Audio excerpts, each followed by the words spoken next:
राधे राधे महाराज जी। महाराज जी कृपया समझाएं, जब किसी की मृत्यु कम आयु में होती है तो उसकी श्वासें उतनी ही थी, ऐसा माने? हाँ बिल्कुल उतने ही। जो गर्भ में ही मर जाते हैं उनने क्या अपराध किया था? जो गर्भ के बाहर आकर अभी बालक अवस्था में मर जाते हैं उसने क्या अपराध किया था? तो पूर्व से ये निर्धारित है वो गर्भ में ही मरेगा। महिलाएं महाराज जी ये करवा चौथ का व्रत फिर किस उद्देश्य से रखती हैं? ये तो बहुत छोटे मोटे बातें हैं, ये गांव गली वाली बातें। ये अनुष्ठान किसी की मृत्यु को थोड़ी बचा सकते। करवा चौथ किसी की मृत्यु को बचा लेगी? आयु जब पूर्ण होती है तो देखो, गंगा जी अपने हाथ से अपने पुत्र को लेकर के गंगा में फेंक देती थी जिंदा। लोग तो मरा फेंकते हैं गंगा जी में, वो जिंदा फेंक देती थी गंगा जी। 7 पुत्र पैदा होते ही गंगा जी में फेंक देती थी। क्यों? क्योंकि उनकी आयु इतनी थी। उनको पता था वो अष्टवसु में 7 जो थे उनको जन्म लेते ही मुक्त करना था।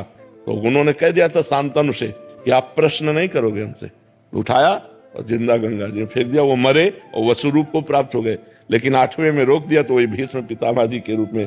तो हमारी मृत्यु लोक में अगर हमारा है कि गर्भ से 10 दिन निकलने के बाद मरना है तो 11वां दिन हम नहीं देखेंगे, 10वें दिन ही मर जाएंगे। इसमें हमें शोक नहीं करना चाहिए। ये तो बिल्कुल पक्का समझो, जो विधना ने लिख दिया 6ठे राव के अंक, राय घटे न तिल बढ़े रहुरे जीव निशंक। जितना लिखा है उतना ही जिएंगे, इसके आगे नहीं। महाराज जी जैसे हम महिलाएं जो व्रत रखती हैं पुत्रों के लिए या पति के लिए, उसके बाद भी ये बहुत छोटा सा सपोर्ट है। जैसे हमारी आयु 10 वर्ष है, अब हमको कोई विघ्न छोटा मोटा आने वाला है, माँ व्रत कर रही तो उसका जुकाम ठीक हो जाएगा, उसको बुखार नहीं, उसको चबेटा नहीं लगेगा, उसको चोट नहीं लगेगी।